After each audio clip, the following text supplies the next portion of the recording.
Should I test that the NES is spawnable? Actually, why don't you test it just so I can get that shot? It's going to take a second because of the capture card. Yep. And because it has 5 seconds of lag.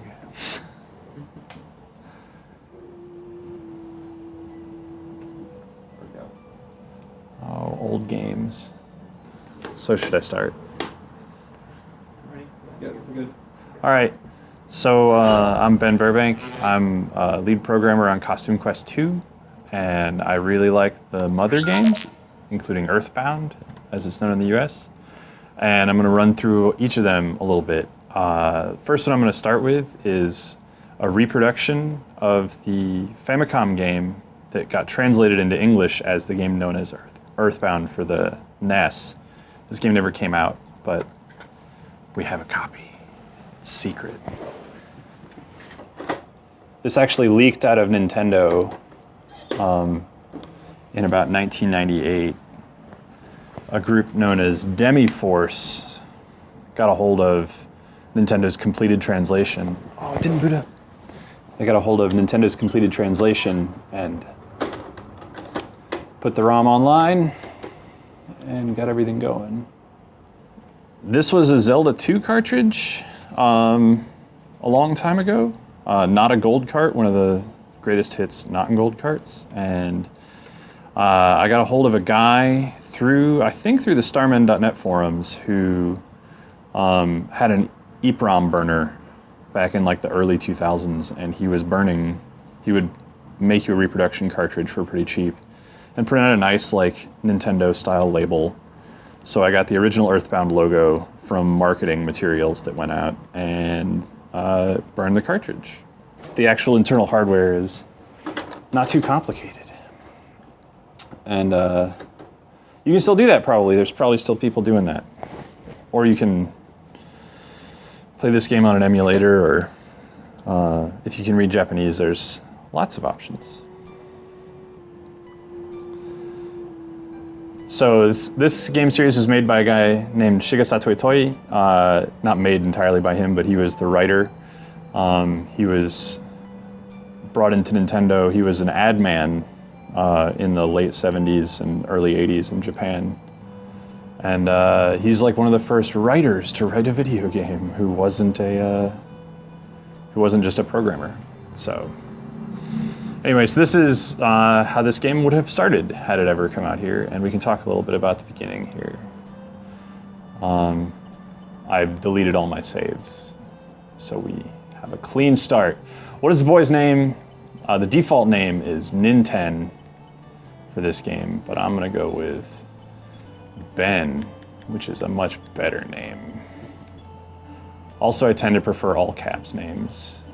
This girl, who has a weird unibrow, we're gonna call her Jess, which is my wife's name. And this other kid will be Jack, who's a friend of mine. And this tough dude, we're gonna name him Dave G. Dave G is an artist at Double Fine, and he is a tough dude who wears sunglasses. What is your favorite food? I always answer this the same way, and always have since I first played Earthbound in the 90s. Pills is my favorite food. And my mom will always, your mom in the game will always talk to you about pills. So, okay, so there's a little bit of pre-scroll here about the history of the world. So basically what happened is there's this couple, the guy was a scientific researcher, and he and his wife disappear. 2 years later, the guy reappears and the wife is still gone. They're off in, I don't want to spoil too much, but they are discovering a space alien named Gigas, or Geeg, as he was translated in this version of the game, who shows up later on in this game, and he's the main boss of Earthbound, which is Mother 2. 80 years have passed since then. I really like a game that just like throws away its backstory immediately. So this game starts very similar to Earthbound. I've got a little room here. I've got a Dragon Quest menu. This game is essentially a Dragon Quest clone, although set in a modern world. So then that's where you start, and you're just like, okay, I'm gonna leave this room, and okay, the lamp starts moving, and we're gonna fight the lamp now in a Dragon Quest battle. This game's setting itself up as a weird, sort of quirky thing from the beginning. Got some options. I can check the lamp. I'll do that just because I don't think I'll die. I checked the lamp. Offensive 3, defensive 5. It hovers in the air. There's lots of little non sequiturs written all through the game. The translation of Mother 1 isn't perfect, but they had to fight English character constraints a lot. So a lot of the sort of more eloquent writing that might have appeared in the Famicom version is lost. The lamp suffered damage of 5, and the lamp doesn't move anymore. There's custom death lines for every enemy, which is a silly piece of writing that I also enjoy a lot. So apparently my house is in trouble. Much like other NES games, you're dealing with sort of thrown in the middle of an absurd situation, like Mega Man. So I'm gonna kill some lamps. This game has a lot of fighting. I guess I should say at this point that this is probably not a very good game, but it is worth playing because it goes to some really creative places, especially for the time. As a Dragon Quest clone, or Dragon Warrior in this states, as a clone of that, she's sad. It's pretty interesting to be set in the modern world. It's also roughly twice as long as the first Dragon Quest game. I want to fight this baby. This baby is the first boss in the game. Boss fight. Naked baby doll. They look super weird. We're gonna kill the baby doll real quick.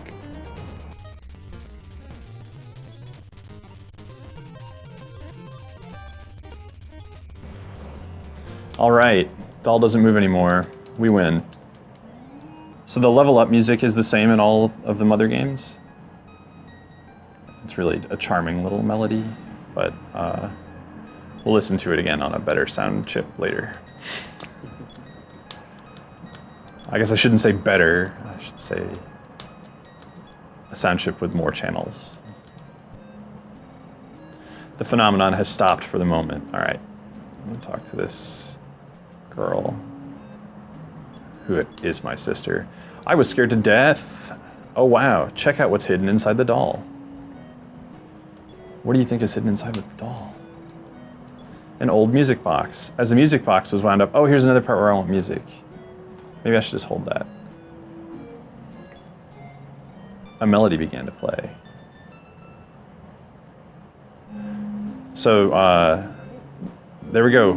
Big reward. That was it. That was all the music. Big reward. That's what you're looking for in this game are 8 tunes that are part of a single melody. The same melody appears in Earthbound as the only way to kill the final boss Geeg in this game, and it's just what you collect in order to unlock your subconscious in Earthbound. These games go kind of weird places, I guess I should say. I wish your dad were here now. Maybe telephone. I gotta call my dad. This is your dad. Well, it seems like a poltergeist. I'm not exactly sure how to, but your great-grandfather studied psi. All right, you might find something in the basement to help, but I left the basement key someplace. Can't remember exactly where. This is a lot of exposition before we even go outside. I want to explore the potential of my powers. Powers not be taken lightly. Did I mention this didn't get released? They didn't do the final edit or anything. When they were translating this was the largest script that Nintendo had ever handled for localization. Egad, what is happening to our house? Oh, all right. So wait, it was finished, but never came out? Yeah, it was finished. They finished this translation. The game was supposed to come out in 1992 in the US. It came out in 1989 in Japan, or early 90, I think 89. And they had it in the release calendar, and then they just pushed it out for Super Nintendo marketing purposes. They wanted to start talking about Mario World, and then they ultimately gave up on this game. Figured it wasn't worth the money. Did I get the key off this guy? Okay. There on the dog's collar was the basement key. Ben got the basement key. That, by the way, this is one of the most hideous looking sprites I think I've ever seen. This dog. It is. Okay, so anyway, so the translation was completed and it just sat locked away for years.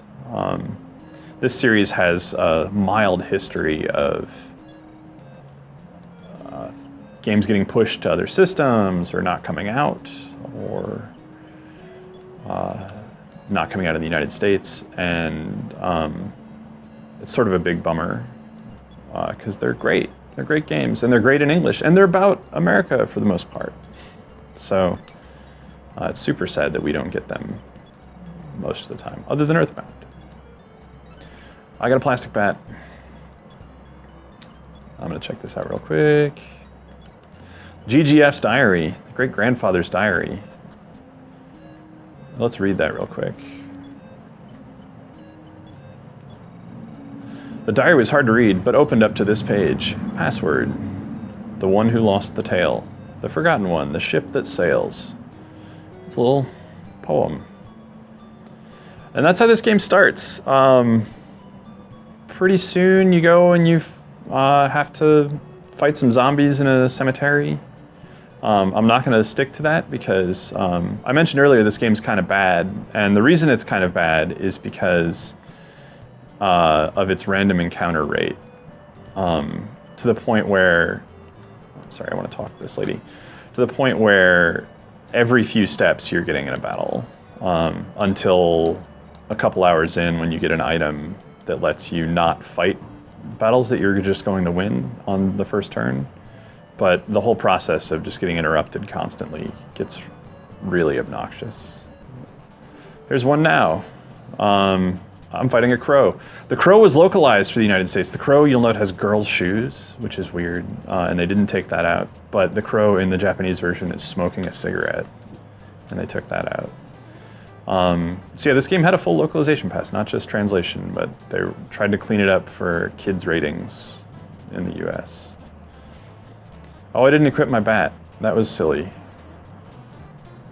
The crow might kill me if I don't equip my bat. Maybe I'll stop auto-fighting, because I'm gonna die.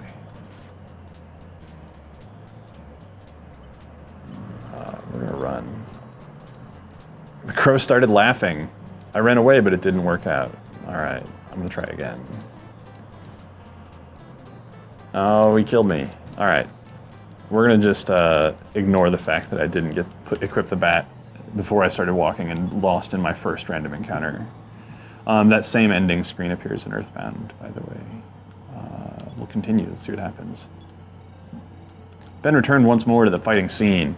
So maybe what I'm gonna do now is skip ahead a little bit to a more interesting part of the game, because I've got some save states. So now we've switched over to an emulator because there's no easy way to switch between a lot of different saves on the hardware. Oh, and this is the easy patch that Starmen.net made for this game.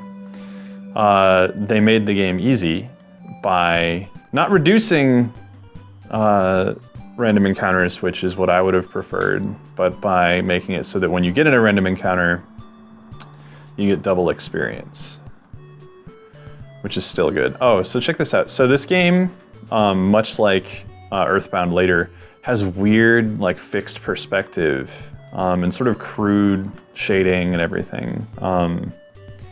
I really, really enjoy it because it's like it's very clearly a computer version of a world, but not in the way that like Mario was trying to create create sprite versions of things. Oh no, a random encounter. A snake. I'm gonna auto fight. I'm pretty much always gonna auto fight, by the way, because I don't want to push buttons if I don't have to. I say, although ironically, I'll probably sit here and just mash the A button nervously anyway. Oh, here's a hippie. Yay, it's the hippie. That guy shows up in Earthbound as well.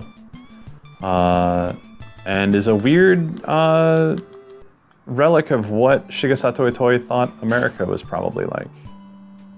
So we're gonna go for a little while here. Oh, this game had one large connected world map, which like Dragon Quest had, but then you went into cities and things. This game, you go into places, but they're supposed to be roughly to scale to the world around them. I'm going to the zoo right now, because we're gonna go to the zoo, and we're gonna fight some animals, and then we're going to go to Magicant, which is a world of my imagination. Who am I talking to? I'm not talking to anybody, I wanna check the sign. City Zoo, 700 meters west. An arbitrary unit of measure. I don't think meters appear anywhere else in this game. Oh, I'm getting near the zoo, fighting hyenas now. All right, so I'm gonna auto fight these guys, because I don't care what happens. Smash. How far into the game are you? This is like, this is probably about 2 hours into the game, 2 or 3 hours into the game. Yeah, 2 or 3 hours in. I wanted to just show a little bit of what makes this game kind of special for its time period. So, sort of obviously you're playing in a normal world. I'm running errands for the mayor right now because there's the animals are out of their cages at the zoo, which is a real world problem, like on The Wire. But oh, I've already been in the zoo, so that so my save, normally you'd have to talk to a monkey there who would steal your zoo key. I'm gonna kill this tiger.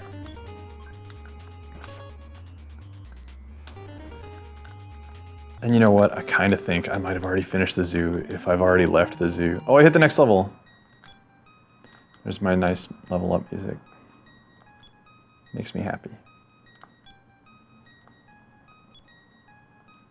That was the first chiptune I learned how to play on a Game Boy. So since the zoo is already open, which means I probably already finished it on this save, I don't remember, I think I did. I'm gonna go up, I'm gonna try and go to the next area, because a zoo's cool, it's fun to kill hyenas and monkeys and stuff, but yeah, I think that the animals still attack you after you've already completed it. I don't want to waste too much time wandering around. Why do you go faster when you travel diagonal? Oh, because they don't clamp the speed. I forgot there's a run button in the American version of this game. They added a run button when they localized it, and it doesn't just make you run, it makes every NPC run. Because I'm sure that they didn't have a lot of leeway on the programming, so here, I'll actually be running. So yeah, you do travel faster because they don't clamp your speed. Amateurs. Oh, crap. That's probably bad. I don't know if I should be fighting flying saucers yet. Oh, no, apparently it doesn't matter. I'm a little bit strong for this part of the game.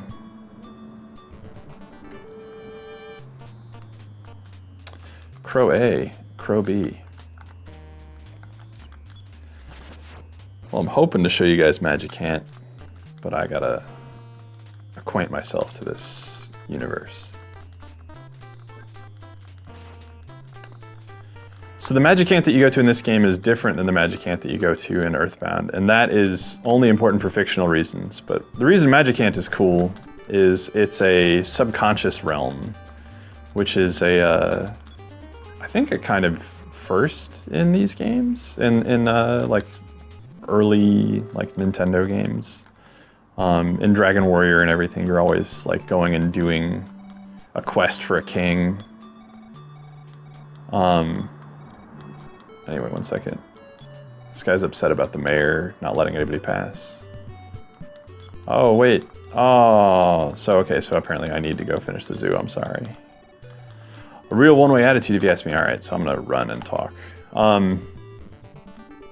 So going to someone's subconscious is a pretty interesting like writing gimmick. It's very common in like anime and post Final Fantasy VII video games, where I think you are constantly going in and out of Cloud's subconscious. Or I don't know, that game's a mess. It's weird that this game, I think, is a more cohesive whole than a lot of games that it inspired. But in this game, you go into the subconscious of the woman Maria, who is your great-grandmother.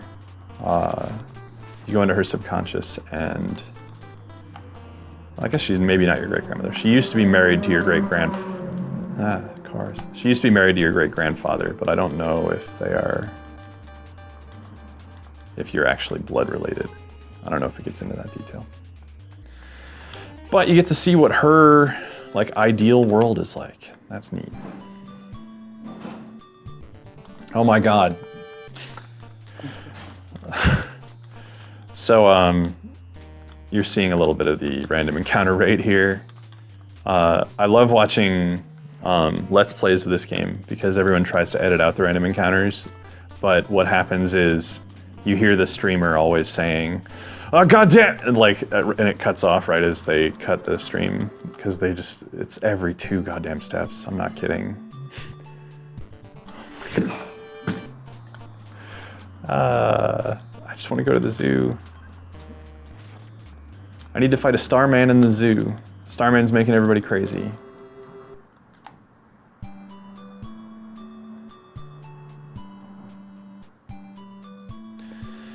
So this game has this huge continuous world, and there are these parts where random encounters don't occur. So they clearly understood some parts of why this is bad, but I guess they just needed to drag up the experience.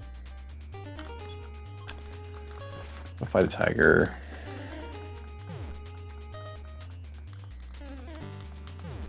Continuous attack. That's not good.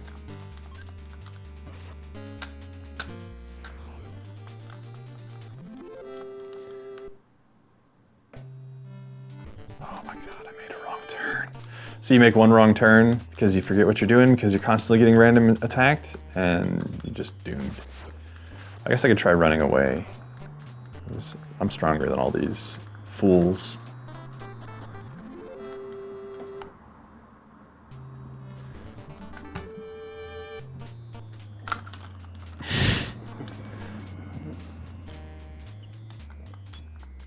Yeah, there's a reason I've only played through this game once, all the way. Requires a special kind of patience, but it's rewarded so kindly, especially if you're a fan of Earthbound. There's some interesting connected story later on. And a lot of the same music done on an 8-bit sound chip is kind of nice to hear. All right.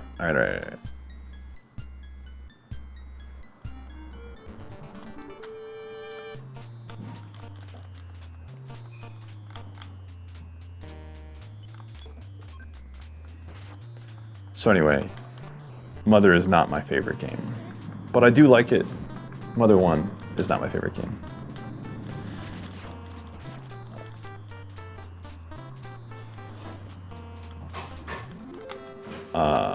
Man. Let me think. Oh yeah, also because of this, pretty much no one speedruns this game because you have such a high variable rate of completion time based on how awful the random number generator is being to you, that even if there was like a world record, it would just be so arbitrarily disconnected from the actual game experience. Because it's just, the game decided to attack you more. Some people do tool-assisted runs where they try and manipulate the random encounters. You can do that if you're watching them, if you like watching the memory values as they go. And you every time you open the menu and move the cursor, I think it ticks the random thing, so you can sort of manipulate the game that way. But it's not possible for humans yet. Maybe we'll crack it someday. Or maybe someone will patch this game. Maybe I'll make Brandon patch this game so that there aren't so many goddamn random encounters. Hey, new enemy, it's a gorilla. It's a badly drawn gorilla.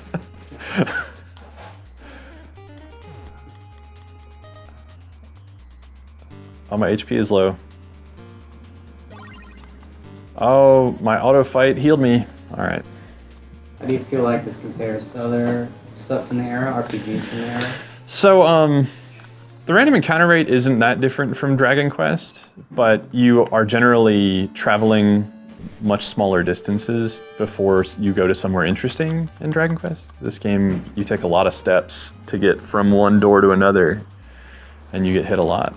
And I think that the best game to compare this to is like Dragon Warrior or Dragon Quest, because it is pretty clearly a clone. Same essential combat system, but it's sort of turned on its head, set in the modern world. So I can talk a little bit about like the history. So Mother, the name, Shigesato Itoi said that it comes from the first time he heard the song Mother by John Lennon, which is a sort of weird song, I think about incest, but maybe it's about more than that. And he said he cried the first time he heard it, and he wanted to name this game something that wasn't another quest or fantasy or story kind of thing. He wanted to have a unique name. Do I have psi powers? I think I just got life up. So I will fight this Starman Jr. Starman Jr.'s attack. Hey, it's Starman Jr., by the way. That's the first alien you see in this game. Although I cheated and walked up to where there were UFOs. But Starman Jr. shows up a bunch in Earthbound. So that little pill thing sort of left, and the odd sound that drove the animals insane died down. The zoo once more became a safe place. All right. And that's that. What's in here? There was life up cream. Oh, that's a good item. All right. I don't think there's anything else useful in these other doors, so I'm gonna leave. I should have known that we hadn't completed the zoo earlier, because I don't think you get attacked. I think I now can just wander freely. Oh, I have to talk this monkey's cage. Oh wait, I'm gonna have to check this monkey's cage. One of a kind, see the amazing singing monkey. The singing monkey sang with passion.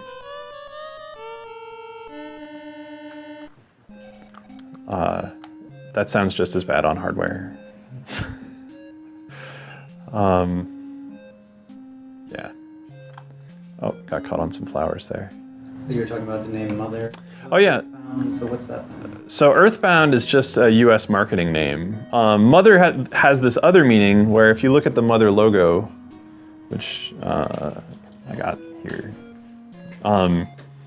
everywhere that it appears, here's a good one, on the Game Boy Advance cartridge. Everywhere that it appeared in the marketing, it always had an Earth as the O, because this game is about planet Earth as well. And our weird connections to our environment and things like that.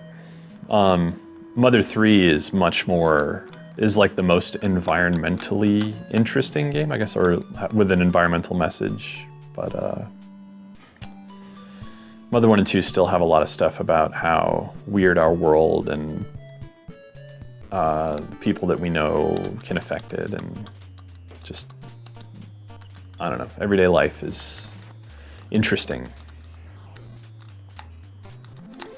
Crow became quiet. All right, I'm gonna go talk to the mirror real quick, and then we're gonna go to Magic Ant, and then we're gonna turn off Mother 1 for a while. I'm not selling it very well, but it is cool. And oh man, yeah. So yeah, when you see Magic Ant, you'll understand, but you start fighting things that Shigesato Itoi said that he was scared of as a kid when you go there.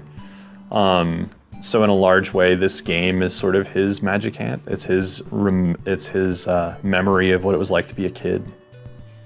So some of the enemies that you fight in the dream world here are called things like Dad's Eyes, which are just eyes that, it's just two floating eyeballs that look upset with you. And yeah, just things like that.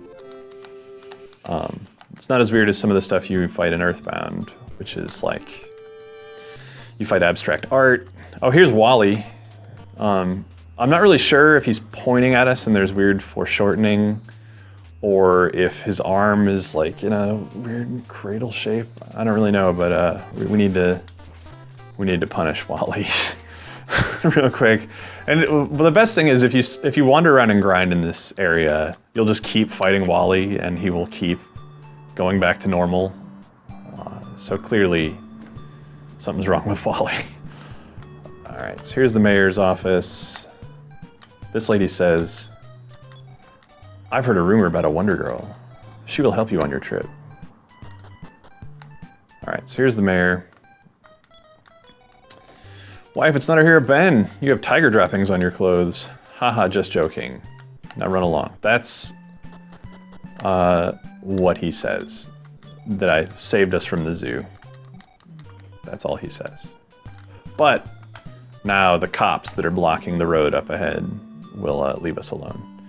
By the way, this game is kind of impossible if you don't know what you're doing. As are most like NES era RPGs. They have, like Final Fantasy was a pretty cohesive experience that doesn't, you can pretty much play without a guide or anything, but this game in Dragon Warrior, you just wander around or you just get stuck and never finish it.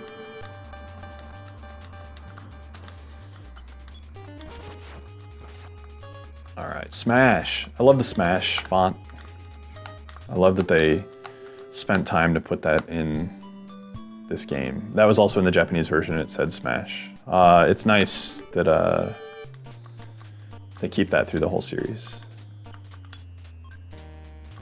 Actually, I don't know if it shows up in Mother 3, I don't remember right now. But it's in Earthbound.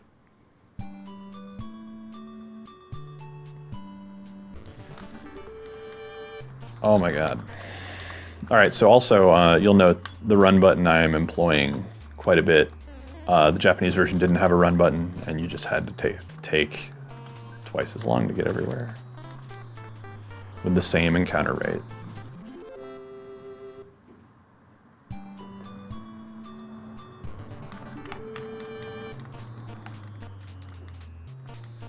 So Shigesato Itoi was he was in advertising. He made slogans for companies like Suntory whiskey and things like that. He eventually got out of the ad game because he said that it was that they no longer wanted like slogans that made people, I don't remember the exact quote, but something like people didn't want slogans that made people think about being human anymore. And so then he just started writing essays, and he got super famous as a tastemaker, as a guy who knew what was cool and how to live and things. He started showing up on like Iron Chef and other stuff in the 90s. But in the late 80s, Nintendo contacted him to work on a dating sim. And he didn't want to do that. So he pitched this game, and Shigeru Miyamoto, who was I guess he was a creative director or equivalent back then, basically said, no, we don't want to make that game. And Itoi said, later on said that when he was on the train ride home that he cried the whole way home. But then, like, apparently the next day, they called him back and said, hey, we'll start a new studio for you, and you can make your game. So that's when they made Ape Productions, Ape Manufacture. I don't know what the subtitle is of that company. It's just Ape.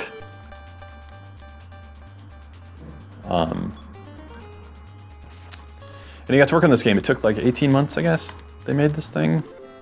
He said that they barely tuned the last bits of the game.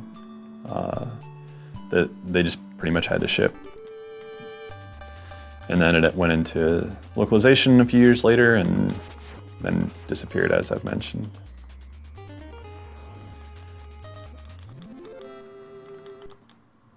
All right, here we go. Here's a cave. All right.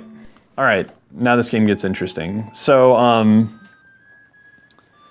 this place has super weird music, and there's a seashell. I mean, I guess it's a seashell. I think it's a seashell. And if I check the seashell, it says, wait, a voice is sneaking into Ben's mind. Who am I talking to? I can't talk to a voice that's not there. So, you have a psi power in this game called telepathy. It's the first, you start with it. It's only ever used to solve puzzles where you would normally be blocked.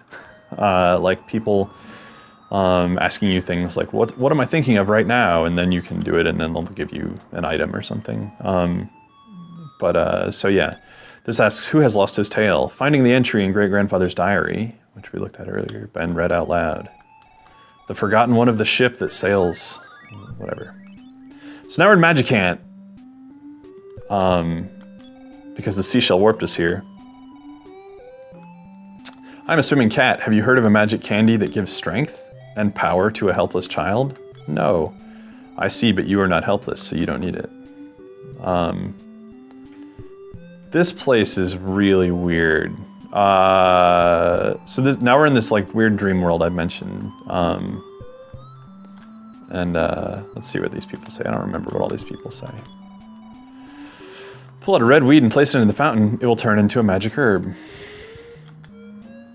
So there's someone down here who gives me a bag full of herbs. Hoping that we can find something really weird. If you need the benevolent old man, go to Queen Mary's fountain for his help. He will hear your soulful cry and come to help.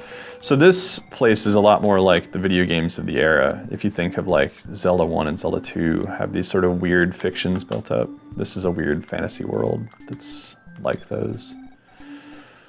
Would you like me to give you the big bag? Yes. Can I borrow your cash card for a while? Yes. Sure, I'll return it to you. I thought that it looked pretty cool. So now I have a big bag, and I don't have a cash card anymore. Oh wait, she didn't give me the big bag yet. Is that how it works? Oh, that's right, after your new cash card. I give you the big bag. All right, so yes. Now I have my cash card and my big bag, which don't mean much. The big bag is full of healing items, which is really valuable if you're not playing this game on easy mode. Giving you guys some pro tips. That's what I'm doing. I guess these are witches who live here. 1 second. Let's see. Go up here. So yeah, this is a bit of a departure from the earlier parts of this game. Here we go, Mom's Eyes. I'm gonna fight Mom's Eyes. Oh, Mom's Eyes are just destroying me.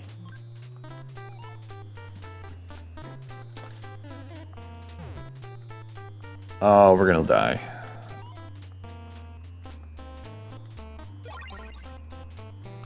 Oh, my auto fight took care of it. All right, so let's just let that play out. So I just wanted to show some of this sort of weirder stuff, and that's like I said, about 3 or 4 hours into the game, and this game has it takes a real left turn. You encounter a sleeping dragon. You encounter a weird castle here. I don't know if I can go in there yet. If you solve this riddle. Oh, right. So here's another case where you have to just use telepathy. 2 alligators is the answer to the riddle. Although I haven't come up with the riddle yet, so clearly that's, you would know to do that. I really like the music in here. And this is the last place we're gonna go to. It sounds like, a weird, like, 90s ska band melody. And then she starts to sing just a little bit.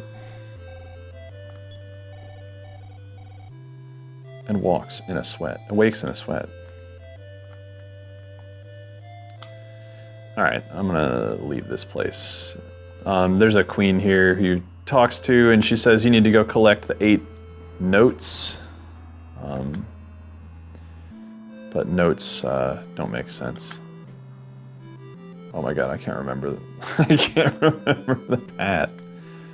Okay. Oh, this room is weird. So once you open one of these boxes, the other boxes will empty out. I got rope. Oh, I don't want rope. Oh, I'm at an interesting advantage because I have full inventory. You want the boomerang, but for now I'm gonna say we're gonna stop Mother 1 because it's. I think we've shown enough of its quirks.